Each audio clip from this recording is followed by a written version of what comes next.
ആ സിൻഡിക്കേറ്റ് മെമ്പർമാർ ഇവിടെ മാധ്യമങ്ങളുടെ മുന്നിൽ വെച്ച് വിദ്യാർത്ഥികളെ അധിക്ഷേപിച്ച് ജാതി അധിക്ഷേപം, ജാതി പേര് പച്ചക്ക് പറഞ്ഞ് ജാതി തിരിച്ച് വർത്തമാനം പറയാൻ തയ്യാറായപ്പോൾ ഇവിടെ ഉണ്ടായിരുന്ന എൻ്റെ SFI സഖാക്കൾ പ്രതികരിച്ചു. SFIയുടെ ജില്ലാ സെക്രട്ടറി പറഞ്ഞത് ഇനി ജാതി പറഞ്ഞാൽ കാലേവാരി ഭിത്തിയിൽ അടിക്കും എന്നാണ്. സത്യത്തിൽ SFIക്കാരുടെ നിലയിൽ അത് ചെയ്യുകയായിരുന്നു വേണ്ടത് എന്നാണ് ഞങ്ങൾക്ക് പറയാനുള്ളത്.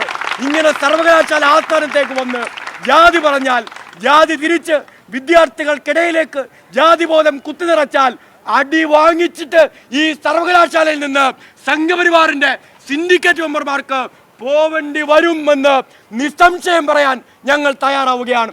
അങ്ങനെ നിങ്ങളുടെ ജാതിപരിയുടെ കേന്ദ്രമാക്കി കേരളത്തിലെ സർവകലാശാലയെ മാറ്റാൻ ഞങ്ങൾ അനുവദിക്കില്ല.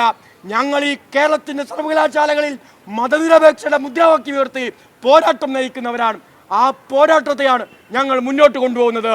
RSSകാരൻ വൈസ് ചാൻസലറായി എന്ന പേരിൽ, ഡീൻമാർ RSSകാർ നിയന്ത്രിക്കുന്നവരാണ് ചുരുക്കം പേർ എന്ന പേരിൽ അവരെ ഉപയോഗിച്ച് മതബോധത്തിൻ്റെ, ജാതിവെറിയുടെ, പച്ചയായ ജാതി അധിക്ഷേപത്തിൻ്റെ കേന്ദ്രമാക്കി ഈ കേരള സർവകലാശാലയെ മാറ്റാൻ പരിശ്രമിച്ചാൽ, അങ്ങനെ മാറ്റാൻ പരിശ്രമിക്കുന്നവരെ കൈകാര്യം ചെയ്യാൻ കേരളത്തിലെ വിദ്യാർത്ഥികൾ സർവകലാശാലയിൽ ഒത്തുകൂടുക തന്നെ ചെയ്യുമെന്ന കാര്യത്തിൽ ഒരു സംശയവും നമുക്ക് വേണ്ടതില്ല. ഇത് വിദ്യാർത്ഥികളുടെ സർവകലാശാലയാണ്, ഇത് കേരളത്തിൻ്റെ സർവകലാശാലയാണ്, ഇത് മതനിരപേക്ഷ കേരളത്തിൻ്റെ പാരമ്പര്യവും സ്വത്തുമാണ്, ഇത് കേരളത്തിൻ്റെ മതനിരപേക്ഷ മനസ്സ് പടുത്തുയർത്തിയ സർവകലാശാലയാണ്.